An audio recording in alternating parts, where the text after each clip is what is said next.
morning, Innsmouth Hive. Sump gas has been leaking into the Underhive ever since the Glass Eaters attacked last week, causing the closure of several lower Hive districts, while these issues are being worked on and resolved. I don't know about you, but I feel real bad for those servitors. That smell's gotta be pristine. In other news, the Corridor 54 killer has struck again, coming out of their semi-retirement to harass upper hivers in a killing spree of rich Spire teenagers at hab and block parties over the last 3 weeks. Notable survivor Jimmy the Twig was quoted saying, "I'll be right back," before disappearing mid-interview.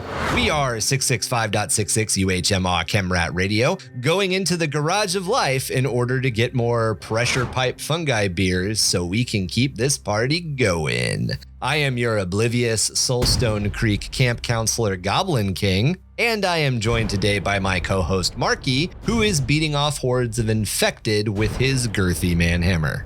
I'm using protection, guys, so don't worry. So, goddamn girthy manhammer.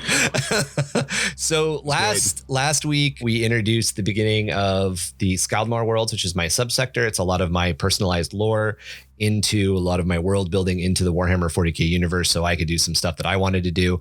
A lot of you guys have already given us some pretty cool feedback, so we're gonna keep trucking right along. Marky, I know last time we kind of pushed through a bunch of content to get a big base established. We didn't really know our timing. We didn't really know our flow yet because this is the first time that we've tackled multi-page lore. Foundation lore. Yeah. So I know you had a couple of questions and I wanted to go ahead and go over those before we jumped into anything. Let's take mandatory podcast fuck around time and address some questions and obviously probably talk about 80s action movies because that's what we do. You find what you're good at and you just kind of stick to it. And then you just hope that people listening to it. It's just, that's kind of the hope, this is the dream. My main question was, have you ever considered in Norse lore, Norse mythology? Yep. They have different realms, right? So they're like Jotunheim and whatnot. Have you ever considered maybe doing your systems in almost kind of similar to different realms? So your one system is I think Jotunheim is the the underworld kind of thing, right? Right. I could be wrong. I think there's 7 or 8 of them. Again, I'm not exactly the best person with knowledge. So, but having those realms probably be an overall theme for each system, I thought would kind of be an interesting thing to do. Not that you have to, but I just thought it'd be a nice little kernel, nice little piece of corn. If I continue to expand it out, I probably will start to play with some of those ideas. I definitely have played with some of the mythology, some of Norse mythology, as far as naming things. And that's something that humans just kind of seem to do. We named most of our solar system after Greek and Roman gods. A lot of scientists and a lot of stuff that even continues to happen. It's either named after somebody famous who found it or it's named after something from mythology. So if I were to continue moving forward with it, I could definitely see trying to work more of that in. I think the closest to actually delving into some of that stuff is, we talked about them really briefly at the end of the last episode. I just started writing the Scar Worlds in probably within the last couple of weeks. It was a one-liner that I had really early on, and I just started to kind of develop them. That would very well work into that idea of a different realm because they move in and out of the warp and a bunch of stuff happens to them. Right, yeah. I mean, not even, different systems. You could have one system and each planet in that system is represents the theme of a realm. It could be smaller scale or even even down to a planet. We talked about single biome planets and how it just kind of makes things flow a little easier and whatnot. Yeah, it's definitely...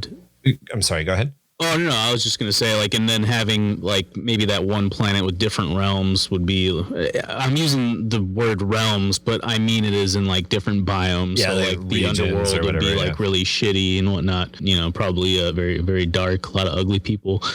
Then you got your paradise realm and whatnot. You got your earth realm, which is kind of where everybody lives. But just something of that nature, I thought would be interesting, cool. It was more hey, this would be a cool idea. I don't know if you like it or not.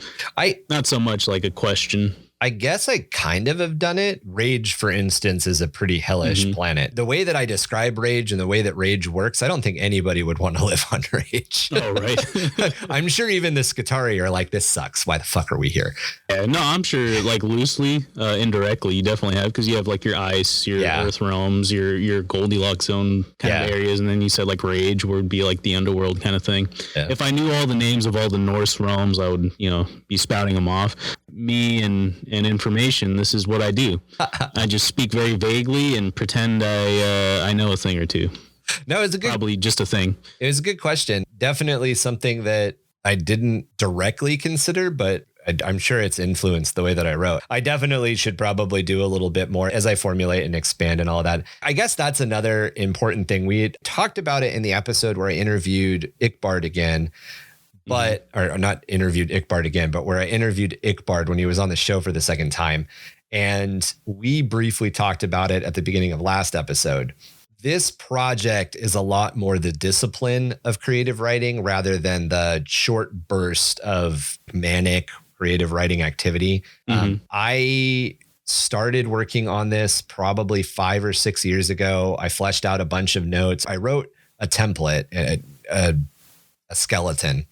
What did they have a name? An outline. I wrote an outline kind of addressing all the different things I wanted to do. And then I went back and I started filling in different things. And as I returned to it and spend an hour or two a week or an hour or two a day, sometimes kind of focusing on the writing project, I go into and I expand other things. I've got areas where I pause notes and I go back and kind of work on it for a while. To be perfectly honest with all of our listeners, I had paused in all 3 of my major creative writing projects because Marky and I spend a lot of time formulating notes and coming up with ideas for the podcast, which I love doing it. I love doing the research and I love doing the writing, but it takes a lot. It takes away from your personal, creative writing. Yeah. Part 1 was more of the foundation of the system and the planets. We might have a part 3, but what would part 2 consist of as we kind of break it down? So we're going to finish up with planets today. We really quickly brushed over the rest of the Ragnor system. So I was going to give House Crastus is pretty important. It's my knight household, and they control the majority of the Ragnor system.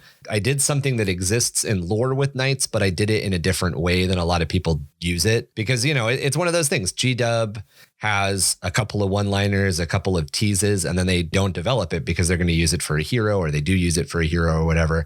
And I liked it. I latched onto these ideas and I wanted to use them. My knight household is another one of my, I'm honestly hoping in my 2022 hobby resolution to get to it this year, but we'll see. I have a lot of shit to paint. Yeah, tell me about it. So I want to take some time actually going into that. I want to take some time talking about some of that stuff. And one of the planets in the system actually connects to my Exodites. So that's another thing that will be important to talk about. Segue into the Exodites. It's like setting up a layup. We're not going to segue into it. I'm just going to put it out there. My Exodite army and my Tau army exist on the periphery of this system. They're here, they're in the area, but they're not. When I worked on the initial lore, I worked on the initial lore for my Imperial Guard, for my Space Marines, and for my Rat Mech and my Kroot. Yeah, I know we got. Of all your factions, which one probably has the most developed lore? Oddly enough, the War Criers. Oh, really? Yeah, the War Crier. Is that because it was more of like your initial start of the writing process? Yeah. Since so much of this writing process dealt with the War Criers and the Imperial Guard unit, the Sons of Lothgrimar, since so much of it dealt with those two, there's a lot in this writing. Next would probably be the Dark Mech, the Rat Mechanicus. I have a lot written for the Exodites. I have a lot written for my Necrons, and I have a lot written for my Kroot. How they're getting worked into this stuff is different. So we've teased it a couple of times, and I'm kind of reluctant to share it in detail until we do an Exodite episode, which will probably just be an episode rather than like a mini series. We covered Eldari, so we'll probably have a 3-episode spread on the Drukhari, and then we're going to have like 2 episodes where we talk about the Ynnari, the Harlequins, and the Exodites, because there's not as much there. And then I'll do my Exodite lore, and then hopefully we'll have 2 or 3 part Necron series, and then I'll do my Necron lore. But to tease out a little bit on the Necron lore, the way that I built the Mad Titan Zelgadus is his Tomb World. I almost said Craft World. His Tomb World complex The planet was struck by like an asteroid. It was struck by some other big thing and it broke the planet. And when the planet broke, the tomb complex basically spilled into space. And since they're Necrons, they don't fucking need air. They don't need gravity. They don't need any of that shit. So the tomb complex, like they didn't just all die. They're just not all gone. The tomb complex just kind of drifted as a giant chunk of metal. And as is normal in the Warhammer 40K universe, giant chunks of mechanical metal that drift long enough have a tendency to either attract Space Hulks or become Space Hulks. This tomb complex was attracted to a big Space Hulk, and then that Space Hulk was ripped into the warp. And the Necrons don't really deal with the warp a lot because they don't have to. There's no reason for the Necrons to go into the warp. However, Space Hulks go into the warp. So I've got Necrons that have been traveling around in the warp out of control of what they're doing. And the idea that I had for the way that they work into the Skjaldmaer Worlds is Zelgadis was spit out into part of the Skjaldmaer Worlds or just outside the Skjaldmaer Worlds. So his Space Hulk, which was the Space Hulk that you mentioned in the last episode. So the big Space Hulk I mentioned last episode, the Garnesh Tangle, is an orc Space Hulk. Oh, the orc. Yeah, that's right. Right. So Zelgadis' Space Hulk is also in the system. He's my guess is that's part of the Scar Worlds essentially, because there's a lot of Necron lore about these like very, very big constructs, like planet-sized constructs. So I'm still playing around with the idea, but yeah, I don't know. Does that answer your question? Did I answer your question, or I just fucking definitely ramble? No, definitely. What else you got for me, man? That was mainly it. I wanted to kind of deep dive more. Well, we're going to do that this episode, but I wanted to deep dive more into like the factions and how they kind of tie into like all the planets and Space Hulks. Like you've mentioned it, like kind of like in tidbits. Like the Space Hulk is like where your orcs reside, and they kind of very mechy. They are very mechy. There's a lot on the Grit Tooth and the Garnash Wog, which is the name of the guys that live on the Garnesh Tangle. I don't know if we'll get to it today. That might be a part 3. We're going to get into the Imperial history and like life in the Imperium. Not that I really did it on purpose, but when you follow the example of a lot of the writing that exists, even in the codexes that aren't Imperial factions, a lot of the information is presented from the perspective of the Imperium. And I kind of wrote that way. Makes probably sense. Because we're human. The Imperium is based on humanity. So yeah. All right, cool. Are you ready to dive into a full explanation of Ragnar? Or let's do this.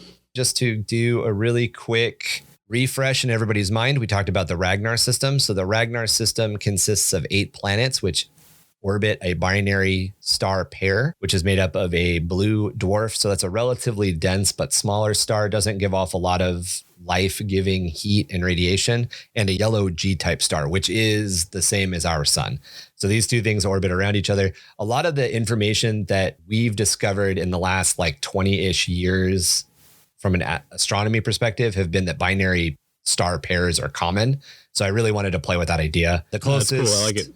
The closest world is Rage, which we talked about. It has a lot of problems because it's basically getting, it's like think of a planet as close as Mercury, but it's just getting fucking ripped from sun to sun. And then I did the thing that a lot of Warhammer 40K lore does, where I named everything in the system after the system. And a lot of the reason I did that is this system's history was essentially, it was conquered in the War of Compliance and then given to specific people. And because of that, there wasn't a lot of, we need to designate all of these really quickly, essentially. So you've got Ragnar, you've got Ragnar 2, Ragnar 3, and Ragnar 4, which are all in the habitable zone, the Goldilocks zone of the star pair. Ragnar is the home to Night House Crastus. Ragnar 2 lacks an atmosphere and it has an almost non-existent magnetosphere. Ragnar 3 is an ice world currently undergoing terraforming. And Ragnar 4 is a lifeless husk, which was purged by the war criers in M38. It was the site of a massive battle. Galvarni is a gas giant that's captured several different moons, most of which are being used by the Mechanicus as forge worlds and stuff like that. And Zora is a methane and sulfuric world, much like Saturn in Terra's home system. Finally, Karth is a lifeless ball of diamond and ice at the system's extreme edge. What I did with all of these systems is there's a couple of different things that appeal to the Mechanicum. There's a couple of different things that appeal to the Imperium. And there's a couple of different things that appeal to like Xenos storytelling. We went over Rage in great detail at the end of last episode, so I encourage you guys to go listen to that because that was a lot of stuff. But that is one of the major Forge worlds in the system. It's not the Forge world in Control, but it's one of the major Forge worlds in the system, and it is under the control of Warden Fabricator Rictus, who has a model. I will dig him out and paint him and share. but I built the way that Rictus is. So as we talked about last time, the way that we met, the way that we met, the way that Marky and I met is I had been running gaming conventions in Southern California for about 10 years. And I got an opportunity, or was hired by a company to run a big gaming convention called 8D6. It was supposed to be a very big gaming convention. And I reached out to the community to figure out who in the community was interested in Warhammer 40K stuff. And Marky was one of the people who came forward with an interest in that. And we had given, I think we set aside like 5,000 square feet to gaming and gaming tables, or maybe 2,000 square feet. It was a lot of space. It was like 8 or 9 tables. And part of the thing that we had talked about was running a couple of overnight apocalypse events. This is going to be a 3 or 4 day gaming conventions. We had started to design stuff. Now, unbeknownst to me at the time, Marky and Tom and Kevin were also all Wasteland Weekend people, and I'm a Wasteland Weekend person. We just happened to be going to the same event without our paths crossing. And I had developed a lot of stuff on Rage to specifically fit into that Mad Max aesthetic, the way that the Mechanicus works on that planet. So Warden Fabricator Rictus sounds like a Mad Max name because I did it on purpose. And we were going to run. That was going to be the big championship that was going to run. And we started planning all this stuff in like 2018, late 2018. Yeah. And right we were before the, we were all ready to go. But our event would have been in March of 2020. And something happened and it didn't happen. But yeah, that's the whole reason. That's how all of this started. And I'm fucking super glad because it's been a sweet ride. It's been an awesome experience. Good friends. All right, that's it. That's it for the episode. Marky and I are going to go cry now. Later. Ragnar is a Knight world. It has a population of 660 million people. Ragnar is a pastoral world roughly 15% larger than Terra, made up of 3 large oceans, covering roughly 74% of the planet. There are 5 continents and a dozen larger continental islands, which make up the majority of the landmass of Ragnar. In addition to that, there are a few thousand smaller islands which are scattered about the oceans and the seas. So as I've been developing all this stuff, I've been digging a lot into planets and how we classify things. So continents are, everybody pretty much knows what a continent is. Africa is a continent, North America is a continent, Asia is a continent, South America is a continent, etc. Large continental islands are things like Greenland or Madagascar or Great Australia. Britain. Australia is a continent. Yeah. Anything that kind of wavers between, is it a continent or is it a really big island? Japan. Yeah, Japan. And continental islands have a tendency to grow at the edge of the continental shelf. So where basically tectonic plates meet each other. All this stuff and how planets form is super interesting, but really boring at the same time, if that makes any sense. I like to try to pull in a lot of what we understand of the natural world when I try to write stuff, because it makes it I feel like it makes it more relatable. Yeah, definitely. So like most of the worlds in the subsector, Ragnar experiences cooler than average temperatures, with the equatorial zone being one of the few places on the planet that isn't subject to snow and ice year round. The equatorial to tropical belts enjoy relatively stable temperatures, ranging between 5 to 15 Celsius, 40 to 60 Fahrenheit, although the mountainous regions remain snow-capped throughout most of the year. The temperate zones are colder, with temperatures ranging between -30 and 0 Celsius, -22 to 32 Fahrenheit, and spend roughly half the year expecting heavy ice flows and dense snowstorms. The mountainous regions are choked with massive glaciers that extend into the polar ice sheets and ice caps. Temperatures at the poles hardly ever climb above -50 Celsius, -58 Fahrenheit, even during the warmest summer months, making them mostly uninhabitable to the planet's human population.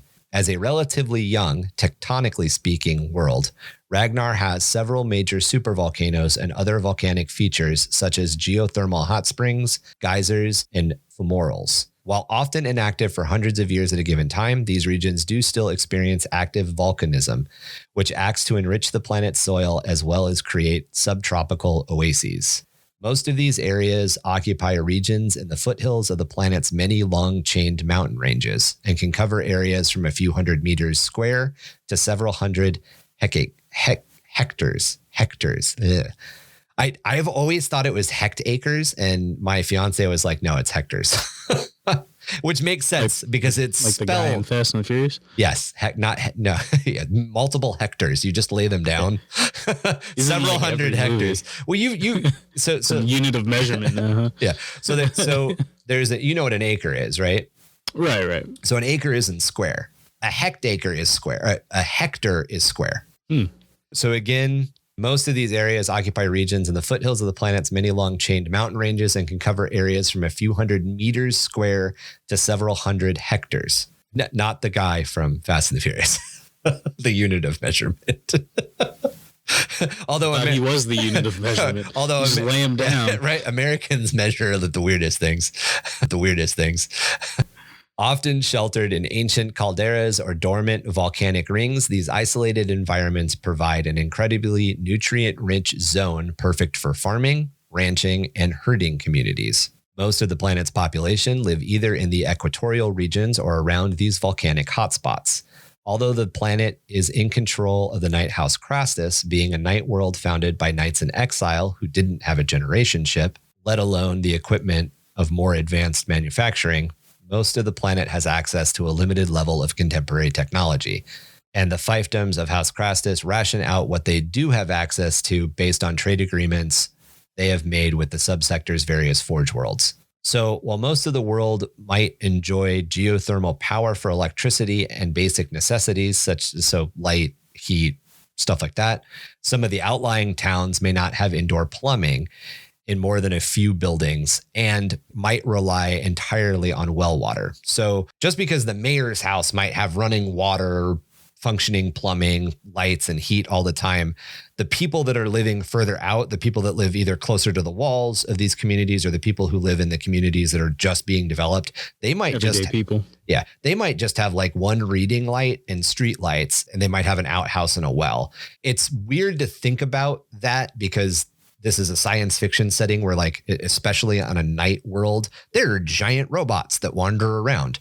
On a normal night world, there would be a generation ship, and that generation ship would have not necessarily STCs, but manufacturing facilities, automated manufacturing facilities that would cannibalize the generation ship in order to build.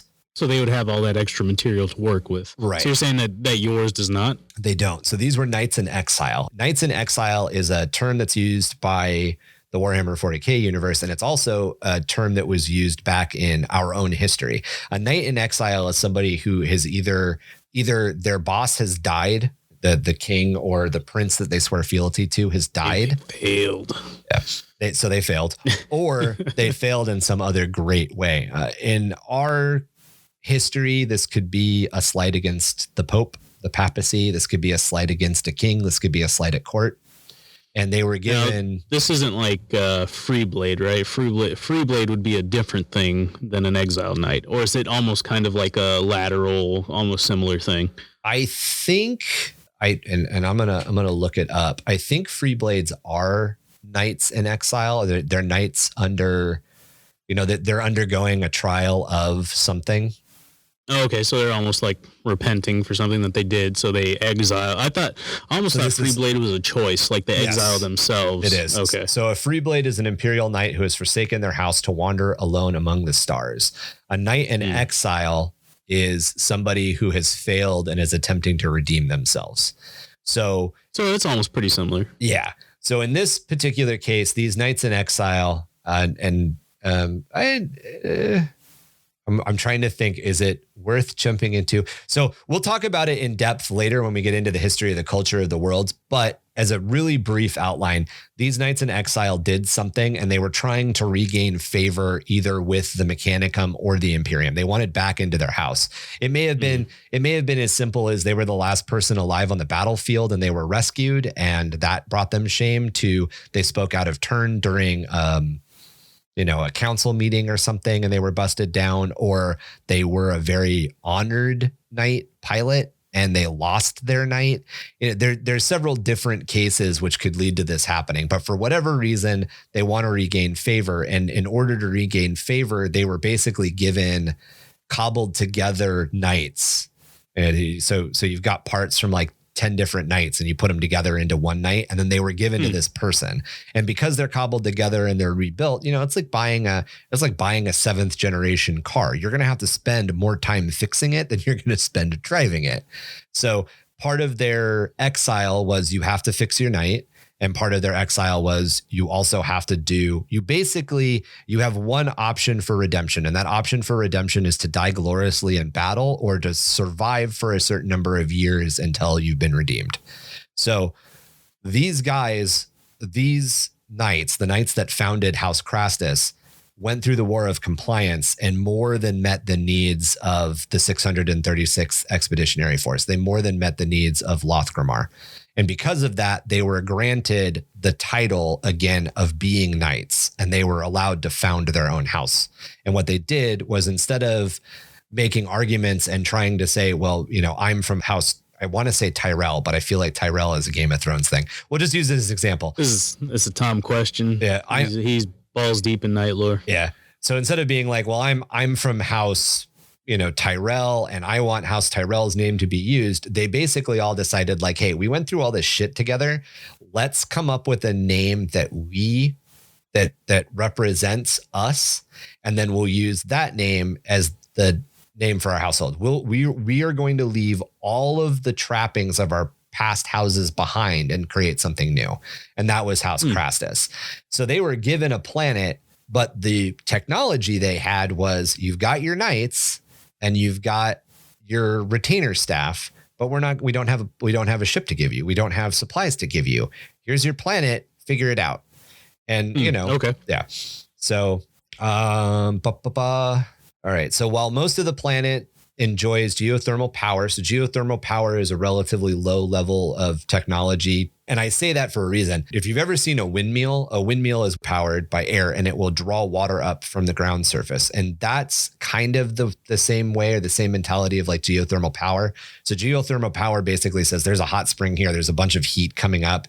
We can attach a turbine to it, which will spin and generate electricity. So instead of spinning to like drive a mill to ground flour like a water wheel would do, or using a windmill to create a pumping action to draw well water up, a geothermal power is using the escaping air to spin a turbine. So it's a relatively low level. It's a relatively low level technology. It's something that, like, when I say low level technology, I mean like steam trains operate on something similar. A steam engine is not an advanced piece of technology. In my mind, to the Imperium, on most planets that are settled by like Imperial citizens, not just people that we draw from, but actual Imperial citizens, they're probably going to have ceramic and wire and copper wire. They're probably going to be able to do basic power stuff. It just makes sense.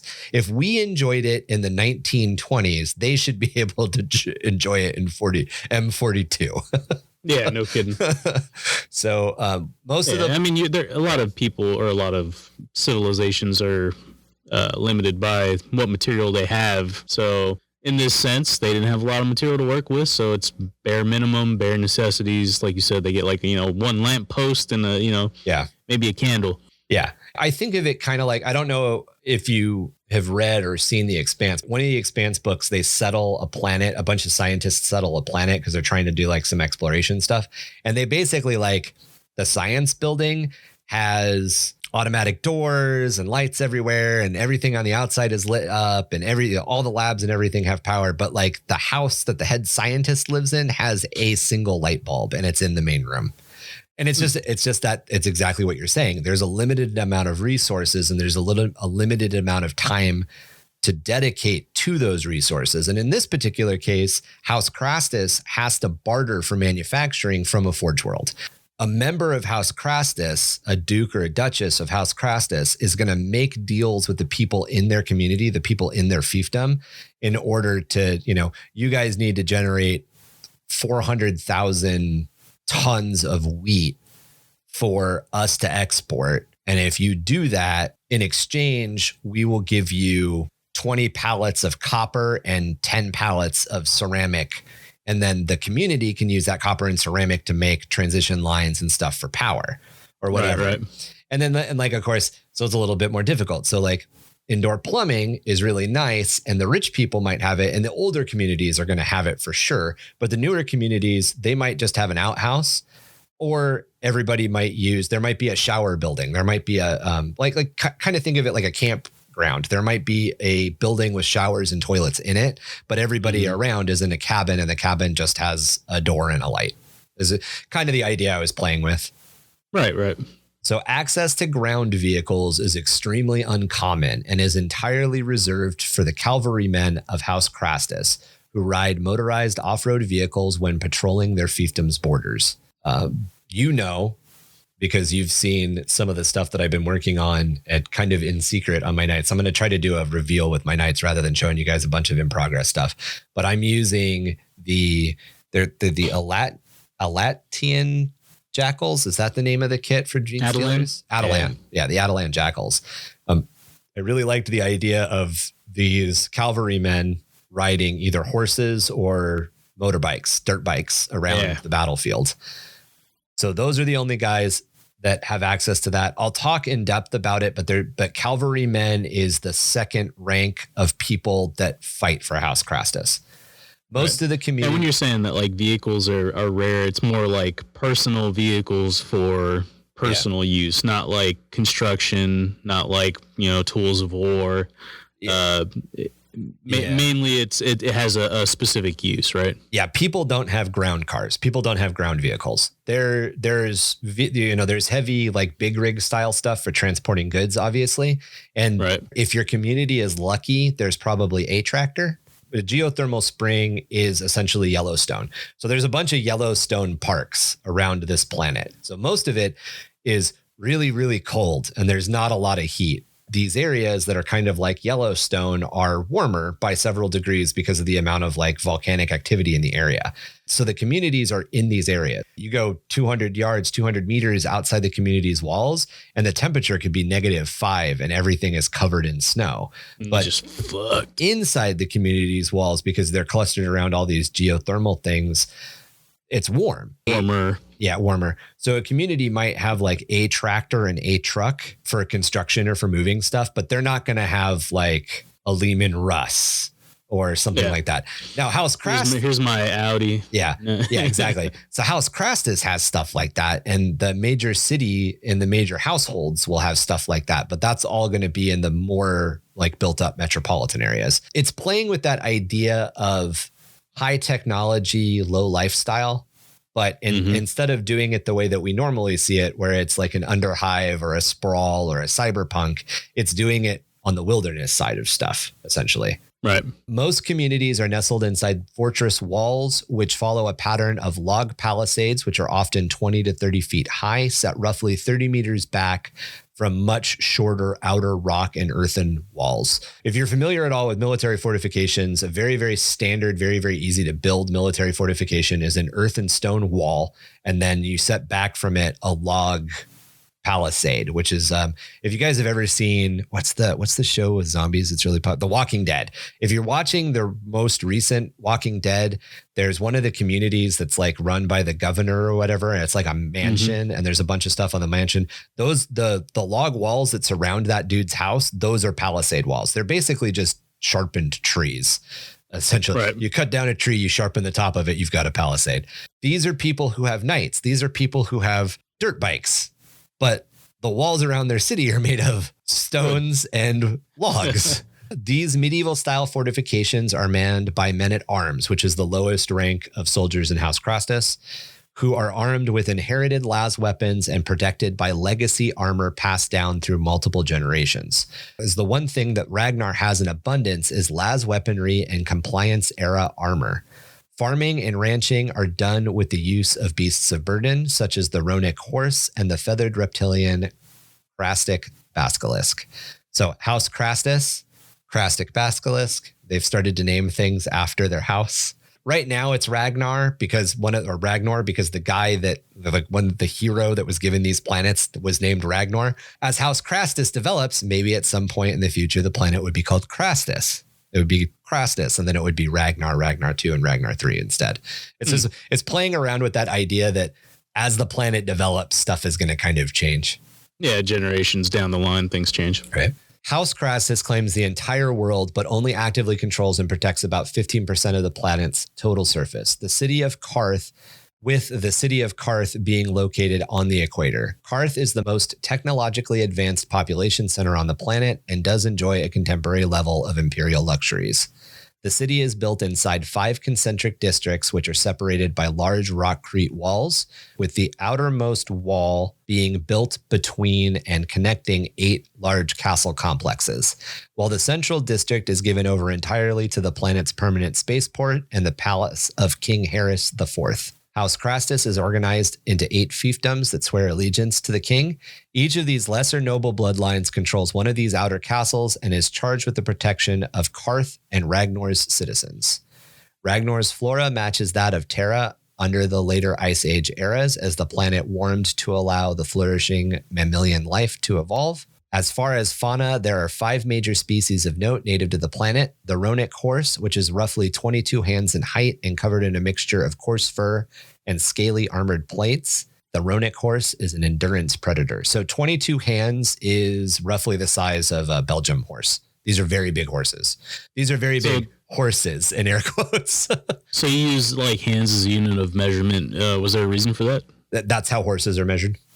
Oh, seriously? Yep. Oh, it shows how much I know about horses. So, yeah. So a Belgium, which is a larger of the Shire horses, they're bigger than Clydesdales. The Clydesdales being the Budweiser horse. They're 22 hands tall. A thoroughbred, like the standard like race horse that a lot of people would be most familiar with, they're only about 16 hands. And just like a lot smaller. And just like feet, and it's literal hand, right? Just like the measurement of feet, it means hand. It's a specific distance, but they used to like, oh, the king's hand is, I don't know what a hand actually is, but let's just say, oh, the king's hand is 9 inches. So yeah.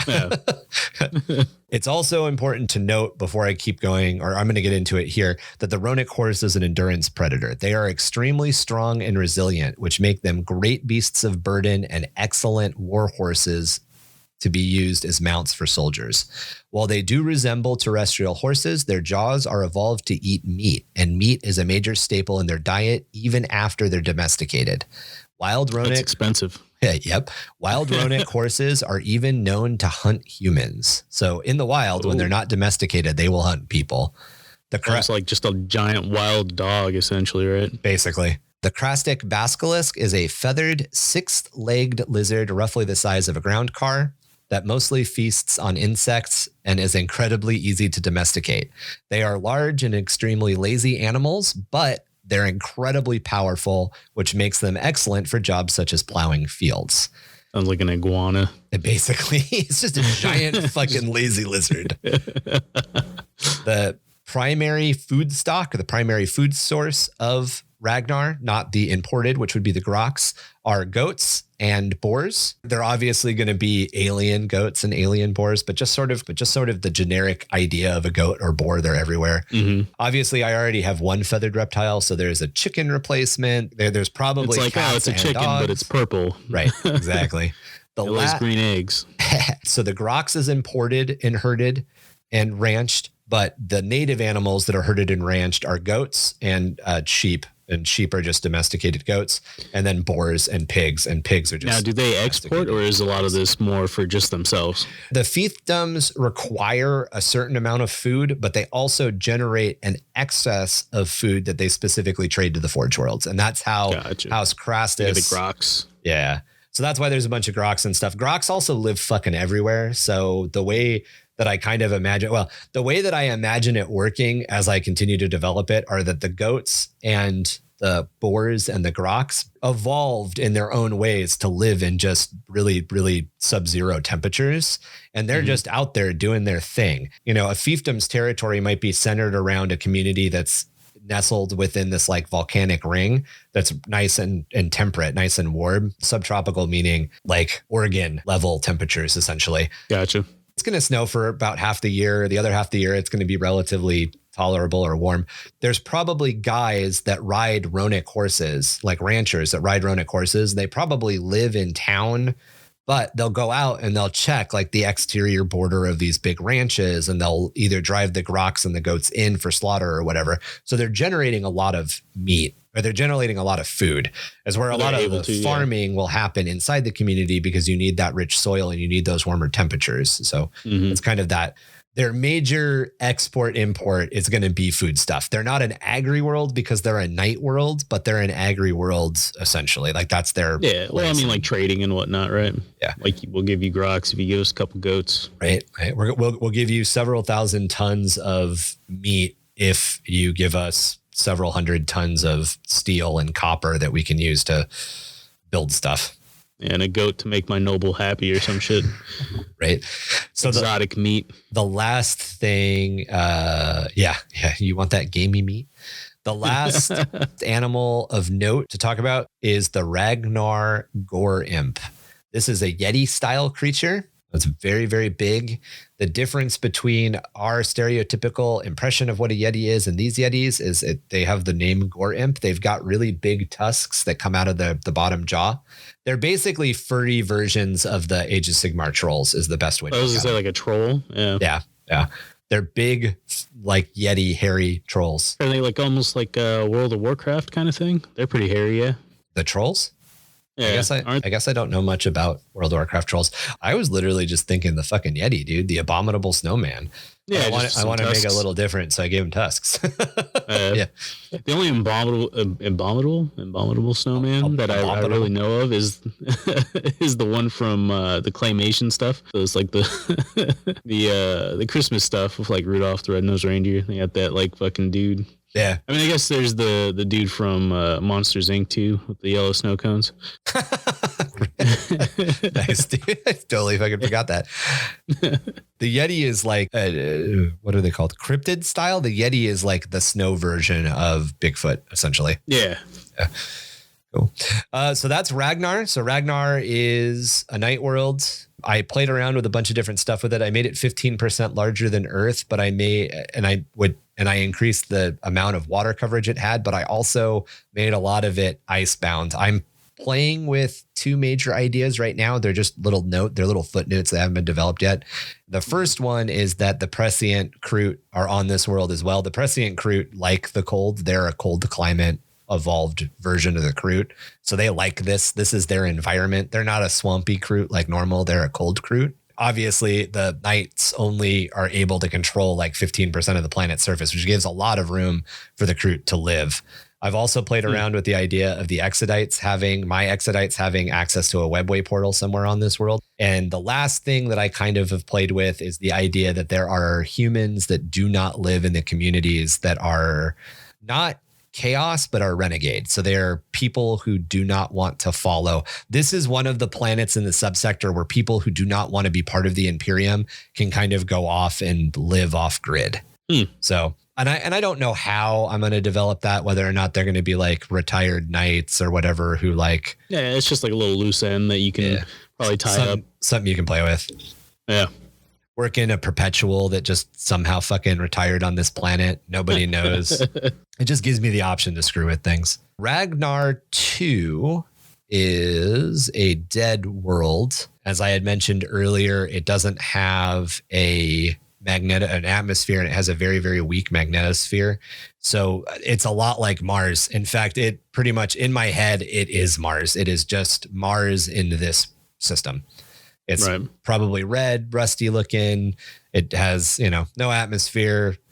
There's definitely the ability to mine it and do stuff with the Forge Worlds. They just haven't touched it yet. That could be for a couple of reasons. It could be that they're too busy with their other capabilities, or it could be that there's not much value in the planet. I don't know if I'll ever develop it, but that's just how that is. Ragnor 3 is an ice world, and it is currently undergoing terraforming by the Mechanicus. It is also the primary agri world for the system.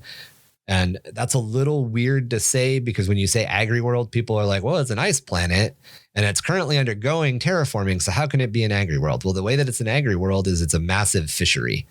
That's kind of where my head went. It's a relatively small, relatively controlled population.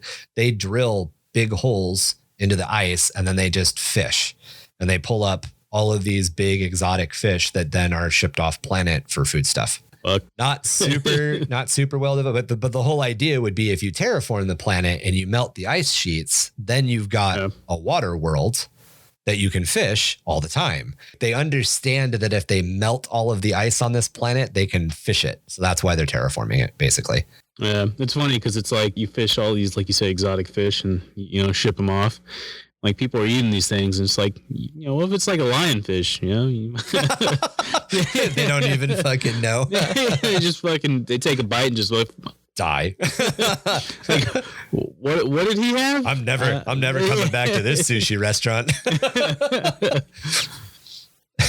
Did you ever hear about the lionfish thing? No, what? So when lionfish became really popular in sushi restaurants, they became really popular in touristy locations. And at the time, Florida was seen as this exotic touristy location. I realized that Florida has not maintained that distinction post 80s, but in the 80s, Florida was seen as this like kind of exotic, like touristy destination, and sushi became really popular. So in order to continue to do a lot of the fancy sushi stuff, they brought lionfish from Japan, from the oceans in Japan, over to the Caribbean, and they introduced them. Well, because the lionfish hadn't developed in that oceanic environment, the sharks that are native to the Caribbean don't know how to eat them. Right. So the lionfish population is insane in the Caribbean and off the Florida coast. And so much so that it's destroying, like it's doing environmental impact. They're destroying the environment. They're destroying the natural environment because the sharks don't really have a predator. Yeah, the sharks don't know how to eat them. So there are people in Florida, and I am not kidding, whose entire job is to teach sharks how to eat lionfish. Only in Florida, man. So just like only in Florida. What? It's just, like it blows your mind a little bit, right? Like, come on, buddy, you just got to bite them right here. You just got to kind of like come through these and bite, like hit it with your tail. I don't know. Just, you got to eat it, brother. You got to eat it. Something's got to eat. We're having problems. That's crazy. So, So Ragnor 4 is a dead world. Ragnor 4's surface was rendered lifeless during the purge of Ragnor 4 by the War Criers and the Mechanicum. It was designated as the Skaven homeworld by Imperial records. Unknown to the Imperium, Ragnor 4 is not lifeless, even though much of the planet's surface and subsurface have been completely scoured of life during the purge. Most of the Skaven already lived underground and just stayed underground. So they have multiple underhives. We use the term underhive to mean the lower portions of a hive. The Skaven's underhive is essentially a hive built down into the ground. Like umbrella corporation hive. Style, yeah. And there's just a bunch of them. And they were there before the purge happened. And the ones that survived have just like repopulated and regrown. So at one point in the system's past, the Skaven controlled the entire system. And the War Criers came in, did their thing. The Skaven population, freed the humans that lived there, all that stuff. Everything happened. The war happened. The Skaven were essentially defeated. And the Skaven basically just learned we can't be overtly in control of everything. We have to essentially become like the criminal underground. And that's what they do.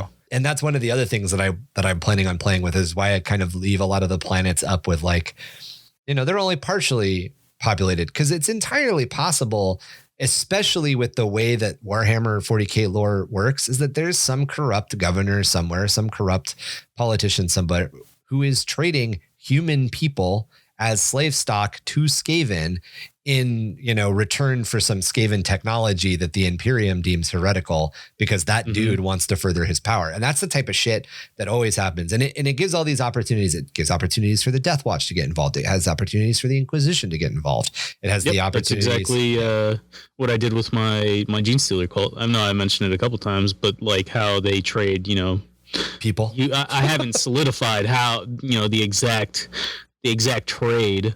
But essentially, the Gene Stealer cult are, trading resources for bodies, and whether it's a corrupt imperial planet or a forge world or something of that nature that just gives them, meat bags so they can infect them and turn, create more Gene Stealer cult. Right. It gives very similar. And the Imperium would never stand by and use human bodies as currency. Really uncomfortable with the statement I just made. So last time we covered the astronomical anomaly F-NR5, known more colloquially as the Fenris Reef. And then we've talked about Fortress Ghosthide, which is another Skaven stronghold. It's actually the pirate stronghold. I had a question from Noir, one of the members of our community, with what's the difference between my Skaven and this Age of Sigmar Skaven? Marky and I had talked about it last episode, but just to really briefly touch it again, there are two different types of Skaven in the Skjaldmaer Worlds. There are Feral Skaven, which operate exactly like Age of Sigmar Skaven. They're split into the same clans. They basically follow the same rules. And then there are the 40k Skaven. And the 40k Skaven are split into different cartels. The one cartel that operates the most like, or operates entirely like, really, the normal Skaven, just with better weapons, is the Karvek cartel. And the Karvek cartel is essentially that I run them as Dark Mechanicus. They have access to demon engines. They have access, I call them rat demons, but they have access to all the things that the Chaos Force would have access to, so they can play around with the different gods and all that stuff. The Fenris Reef is in control of the Yesheni clan. And the Yesheni clan are pirates. So if I were to make this Skaven army into another army, if I were to do another rat army, I would use Dark Eldar as the base. You see where I'm going with that? Yeah, definitely. And then the Herrick Collective, which are from Freya, they specialize in assassination. Because I'm using Dark Mechanicus, because there is no Dark Mechanicus book yet, using the Mechanicus rules for 40k, I have access to Imperial assassins. Well, obviously, I'm not going to be able to use a Calexis assassin because the Calexis assassin is a fucking human model. So these would come from, if I were to field them in my Mechanicus, in my Dark Mech army, I would field Herrick Collective assassins, and they would be in place of the different assassins, but they would be specialized Skaven from this area, basically. That's pretty cool. So that's kind of how I built, like, how I can pull these different resources in. There are two more underdeveloped or undeveloped clans and cartels, and they're pretty much just like, it's a name and I'm going to play with it later. That kind of wraps up all of the planetary stuff. That kind of wraps up the Ragnar stuff. Anything you want to talk about with any of the Ragnar planets before we jump into the beginning of culture and then probably wrap it up and get ready for an episode 3? The main thing was I was kind of curious on how Rage 1 worked, because you say that, because of the erratic orbit. The two suns, it has like an erratic orbit, right? Yeah. Do you know, or do you have an idea of how that actually affects the planet? I'm assuming the planet is like a dead planet. It's like Mercury. It's too hot to live there. It's probably rich with resources, but because the orbit is so erratic, it's hard to get to it. So we talked about it a little bit more in detail at the end of last episode, but it is a death world. It's the closest planet to the binary pair, and it suffers from massive earthquakes, solar storms, and Mercury sulfuric rain cyclones. It's not nice. It's not pretty. It's not nice. Every 8 standard Terran days, it is ripped from one star's gravity well to the other star's gravity well. So it basically does an erratic figure 8. And that's what causes a lot of the earthquakes and everything. That's kind of where... It is a penal colony, though, and it's the penal colony in control of Fabricator Rictus. So there are people who live on it. And that's almost like a crematorium? Yes. Yeah, that's what we had talked about. Yeah. Similar. Okay, I do remember that. Yeah. Okay. And so most of the population lives deep underground. The worst fate that you can have for getting sent there as a prisoner is be turned into a servitor, and you probably only live a couple of months because you're going to be constantly walking out into the radiation and the heat and everything. And you're just, even with all the crazy technology that exists that is extending and stopping the decay of radiation in life, the servitor is going to break down. It's going to fucking die. Right. The other idea that I had played with a lot, especially as we have been developing things for the campaign that was going to happen at the convention, was there are surface Mechanicus cities, and those surface Mechanicus cities just have giant like air conditioning that happens. Yeah, almost like Total Recall, where they have like the big, pushing air through the colonies and whatnot. Exactly. Like they've got these big things that are forcing manageable air through these surface locations so they can mine or whatever they're going to do. But have you seen those videos of it's so bad, like not old, but it's an elderly person that have like that kind of like an air. Oh, it like pushes air into their nose. Yeah. And like have like their grandkids or something that'll go up and like kind of fart next to the vent. Oh, that's so messed up. It's so bad. I'm sorry, but it's so bad. You just imagine the Skjaldmaer like coming up and like there's a group of people working outside. Like, check this out. Like Colony 3. Yeah. They check the feed and like everybody in Colony 3 is like coughing on the ground. Right. The other thing that I had played with Rage and specifically the way that I had split it up was it's a penal world. But a lot of times when we talk about penal planets in the Imperium, everybody immediately jumps to like, oh, this is the worst of the worst. These are a bunch of murderers and like serial killers and serial rapists and everything. It's not like the Imperium might send you to a life sentence on a penal world because they need people on that penal world. And they might just be like, your entire town was jaywalking. What do you mean our entire town was jaywalking? Oh, well, we're planning to put a highway here in like 10 years. So technically you're all jaywalking. You're all going to prison. Yep. So I specifically called out, you might be sent to Rage for something as small as tax evasion. Like I should have thought about that before you became a peasant. Yeah. Oh yeah. You wanted rights. Maybe you should have joined the guard. It's the whole idea. And then if you serve your sentence long enough on Rage, those who have served at least 5 years of their sentence are given the opportunity to join the Rage Penal Guard. A penal planetary defense force is not well armed. They could be like, here's your one flak jacket. There's 90 of us, right? Here's your 4 knives. Wait, but there's 90 of us. Share 'em. Figure it the fuck out. And if they survive that harsh ass level of even like worse than conscripts level of Imperial Guard duty, they have the opportunity to become Skjaldmaer. And as we'll get into it when we talk about AdMech miniseries, becoming a Skjaldmaer is not necessarily like a lot of people choose to do it and want to do it, but it's not exactly an enjoyable process. No, I think we've talked about it before. Like they don't decapitate you. They pretty much grind your your limbs down. So like if you want to replace your arm, they'll grind your arm down from the fingertips up to where you want like, oh, you want a bionic dick? Oh, good. Sweet. Yeah. Put it on this belt sander right here. We'll get right on that. I imagine that it's Grimdark. So it starts with like an emery board. Oh, God. And then the emery board isn't quite getting through the bones, so they switch to like a power sander. We need more coarse. We need coarser sandpaper. Right. We use fine grit at first.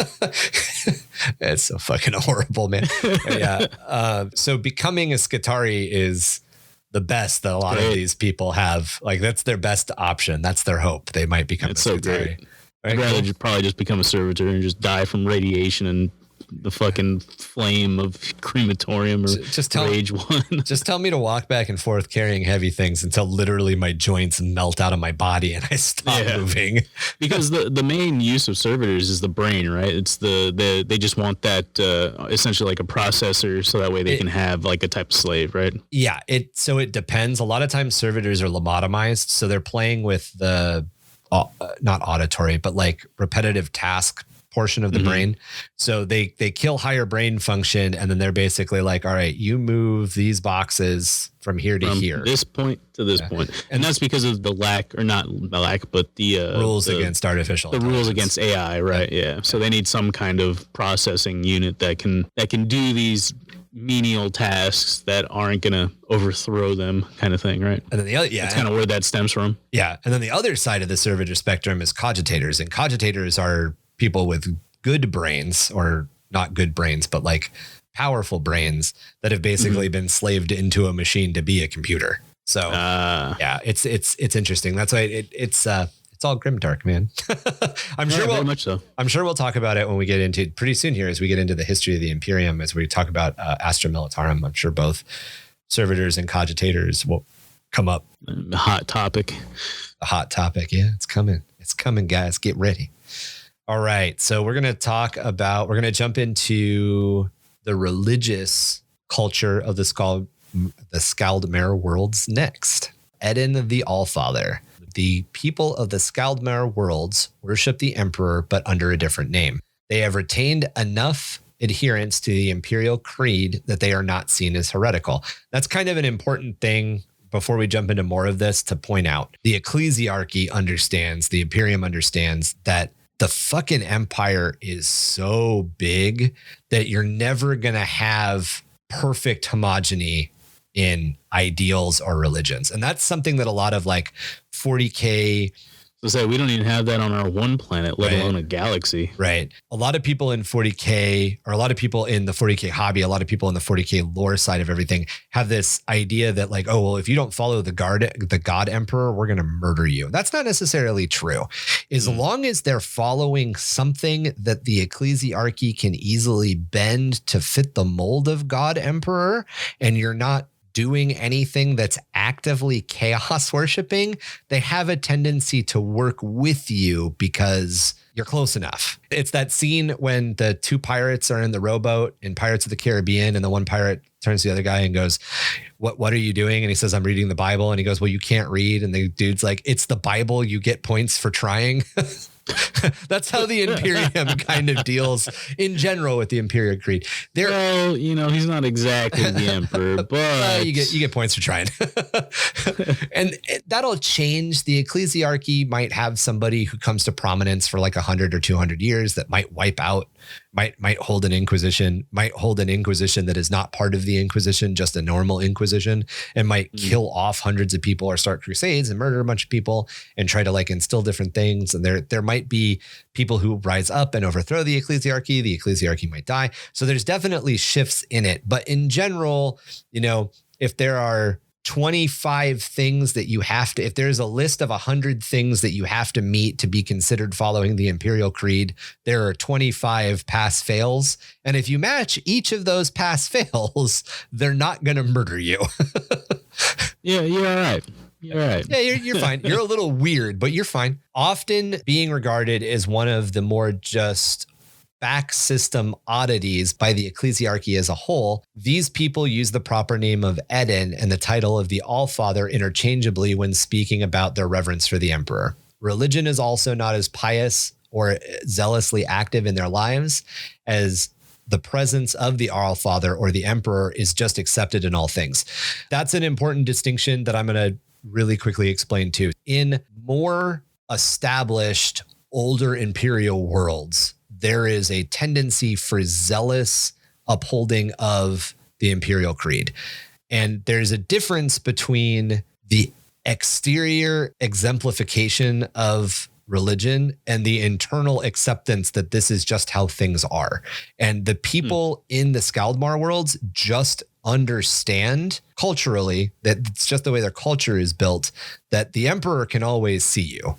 So he's everywhere. As to like where somebody straight up Santa Claus, man. Right. It's just it's an accepted thing. They just accept that he sees you while you're sleeping. He knows when you're awake. Yeah, good or bad or good. Right.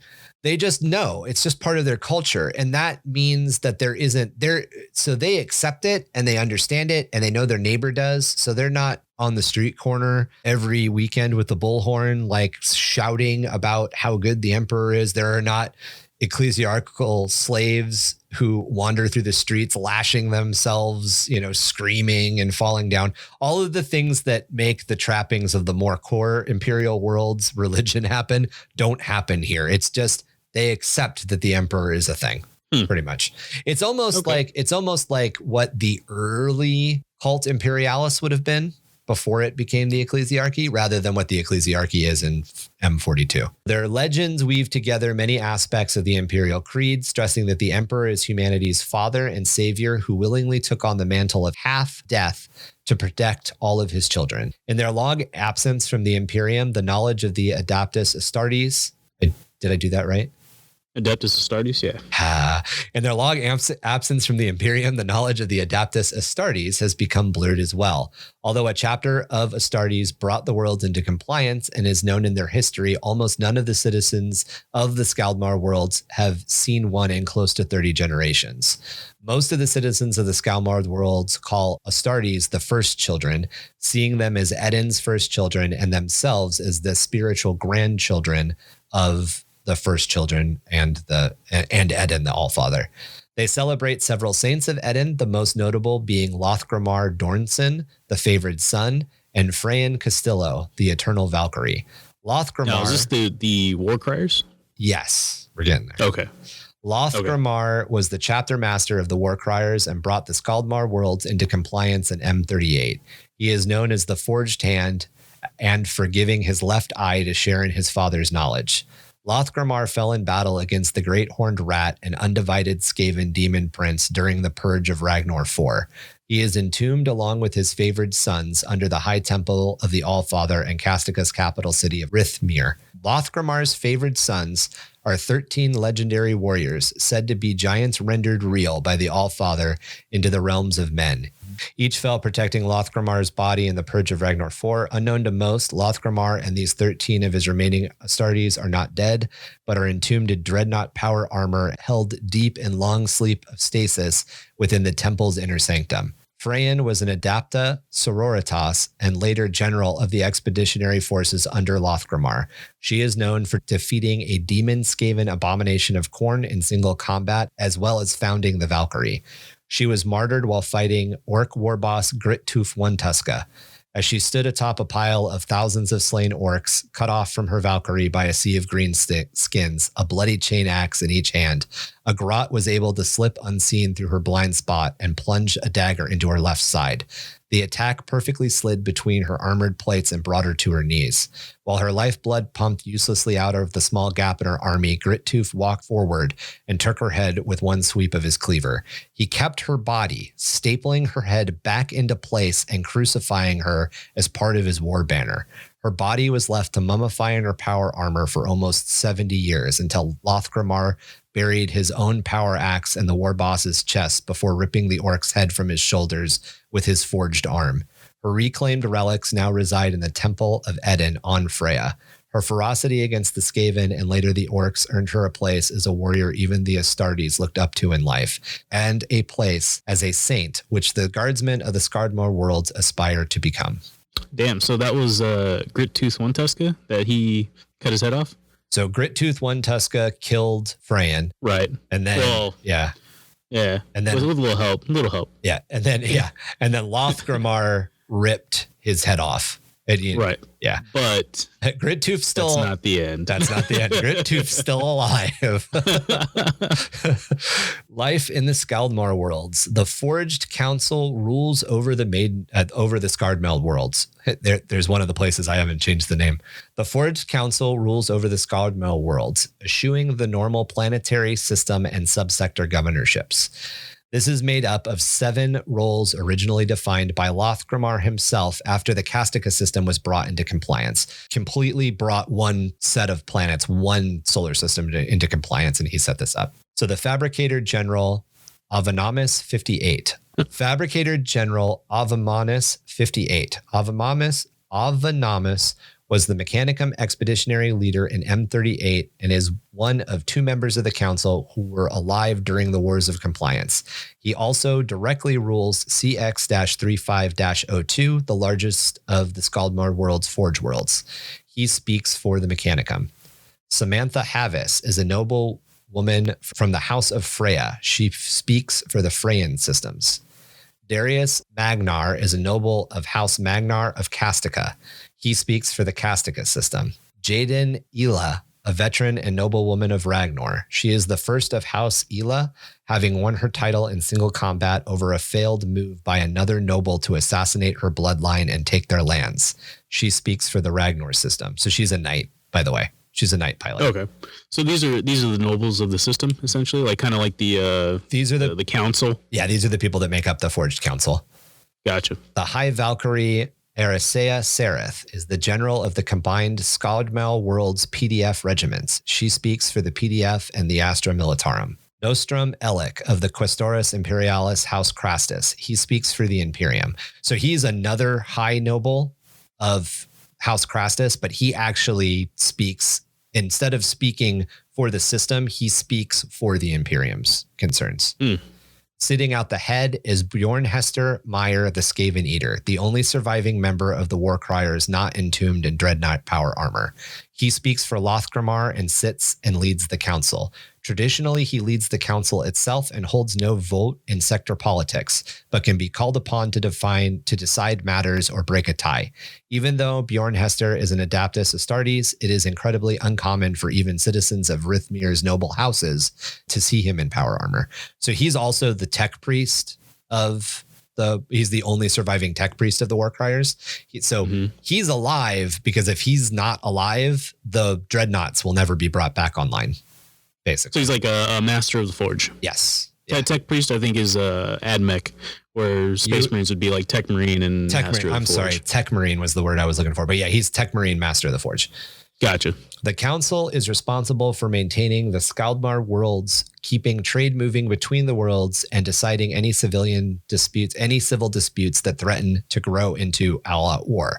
They are also responsible for maintaining a standing army, as incursions by orcs and Skaven happen often, as both infestations and raiding groups prove impossible to completely eradicate. They also maintain the laws of the Skjaldmaer Worlds and are responsible for deciding and judging when a law might be in question. Although fair in their own light, the laws of the Skjaldmaer Worlds are brutal echoes of a culture born from warrior society. A place where theft might be a crime worthy of beheading, but murder, if justified, might carry only a small fine. Trials can often result in sentences of combat to prove guilt or innocence. In these cases, the fight is often to the death. Honor duels and combat to first blood can also be used to settle lesser disputes, sometimes as small as an unintentional slight to one's family honor. Although it has bred a strong warrior people and some of the finest guardsmen in the I have Dark Imperium written down, but I don't remember what it's actually called. Noctis? So the Noctis Imperium? There's the Imperium on the side of Terra, and then there's the Imperium on the other side of Terra, and they are on the other side of the Cicatrix Maledictum. I thought it was called the Dark Imperium because they essentially can't see like the Emperor's light. Yes, but I think it's got a fancier name. It's an actual term. Yeah, but so these are some of the finest guardsmen in the Dark Imperium. Among their duties in running the Skjaldmaer Worlds, the Forged Council also keeps the knowledge of how to wake the venerable dreadnoughts of Lothgrimar and his 13 sons. I dig it, dude. That is the introduction that talked a little bit about the religion and how that religion bred a warrior culture and how that religion fits into the Imperial Creed and is allowed to continue. We'll pick up next with the Sons of Lothgrimar and the Valkyrie. As I kind of teased out the Adaptus Sororitas and the Adaptus Astartes that helped bring these planets into compliance no longer exist. And we will get into the Sons of Lothgrimar and the Valkyrie next, which are the Imperial Guard regiments and the PDF that make up. Curious to hear what happened to Grit Tooth. Oh, yeah. You're curious to hear about how Grit Tooth came back? Well, you've seen Grit Tooth's model. His head is stapled back to his body. Originally, I wonder who did that. Originally, I did a thing that would have made Tom's blood boil. The Grot who killed Freya Castillo tripped and accidentally stabbed her. And then as I reread it later, I'm like that it kind of, I understand some of his complaints because it kind of devalues her existence as an imperial saint. The fact that she would have been accidentally killed rather than maliciously killed. I also wanted, And this also fits into how Grit-Tooth One Tuska's army works. I also wanted to put Grot at a place where they're as mistreated as most orcs mistreat them, but the orcs also fairly more respected because of that instance, right? Right. And the orcs understand like, oh, these are conniving little fucks. So I wanted to give them they that fuck boost. too if you give them the chance. Oh yeah. So yeah, that was one of the major changes that I made after we started the podcast. Actually, that's one of the major like recent. Yeah, I dig it. It definitely flowed like as the the Grot came in and slid the blade between her armor plates. It's pretty grimdark. I like it. He knew exactly how to strike. I also borrowed for those of you who are Dungeons and Dragons fans. I also borrowed. There was a novel about Drist, who's a dark elf drow hero in Forgotten Realms, where he specifically faces down 1,000 orcs. And I really liked that imagery. So I picture her, she's just standing on a pile of orcs. Orcs can't touch her for some reason. She's having that thing that happens with the Adaptus Sororitas, where the light of the Emperor shines and they just become dumb for a while. That Grot found the back door. Oh yeah, so that'll wrap it up for this episode, guys. Definitely have been enjoying all of the questions about the Skjaldmaer Worlds. There's definitely a lot more to mine here. We might finish up with the Sons of Lothgrimar and the Valkyrie, and then take a break before we jump into House Crastus and the Skaven vermin hordes and Grit-Tooth himself. Just to kind of, this is more of like. This is more than just Skjaldmaer Worlds. This is like your lore on your war criers. It's not just. I mean, you don't really have a war criers army anymore because there's just the 13 dreadnoughts now essentially. 14 dreadnoughts and 1 tech marine. Okay. Yeah. So it'd be Bjorn Hester would be a tech marine, and then Lothgrimar would be a bigger. Okay, I see. But there's the 13, and then there's the 13 sons. Gotcha. Okay. I gotcha. But deep diving on like each individual like lore story of that faction is really cool. So, yeah. I mean, it's not just Skjaldmaer, it's actual faction lore now. The other thing that we'll get into is the forces that made up the 636th Expeditionary Force. So we'll get into Aviosum's Skitari. We'll get into the Batarian Guard, which are the Imperial Guard, the Astra Militarum forces that were given to Lothgrimar to help with this war of compliance. We'll talk about the Adaptus Sororitas house and why it existed. I have all of this stuff detailed out. So I could make a War Criers army. I could make a Sororitas army. I could make a Batarian Guard army, and I could make a Sons of Lothgrimar really cool. army. So yeah. I like that. Send those questions or those comments to us at underthehiveofmadness@gmail.com or jimdarkgaming@gmail.com. You can also join our active and growing community on Discord. Discord is one of the better places to reach us. We're there a lot. We do a bunch of stuff that everything is tangentially 40K related. We do majority of our talking about Warhammer 40K as a hobby and as a game and all of that. But we also talk about some Magic the Gathering. There's some Dungeons and Dragons stuff in there. We've got stuff. We got a Hive project. If you want to help us develop some of the lore for the Innsmouth Hive, we are currently developing. That's definitely the I don't want to say the more fun part of it, but it's really cool to have like a community lore. People's input. Yeah, it's not something I've ever experienced before, so it's been pretty cool. Like being able to kind of tie everybody in, and everybody has input, and it's been cool. We've had entire murder ball teams written by members of the community and then suddenly die.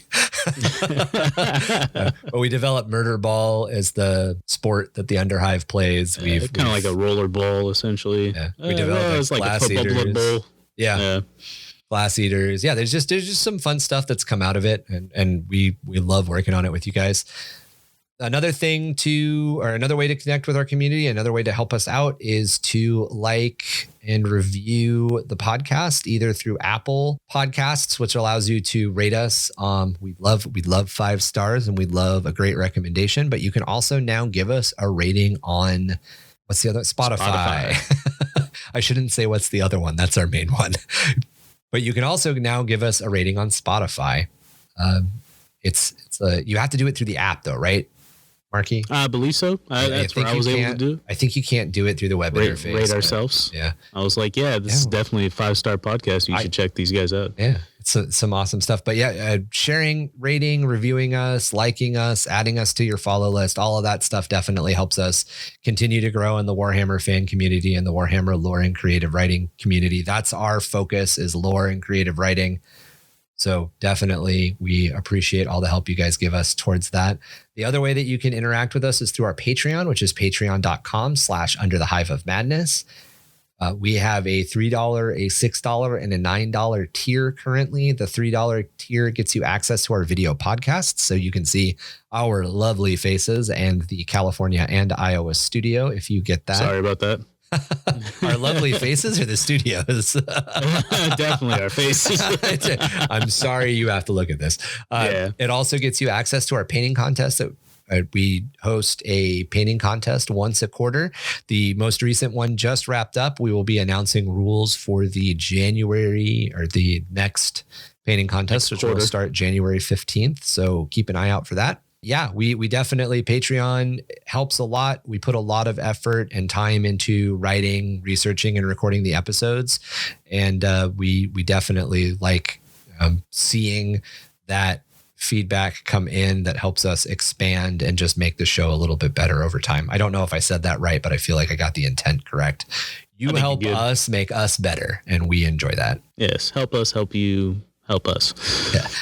As always, all of the links for all that stuff is in our show notes, so please check that out.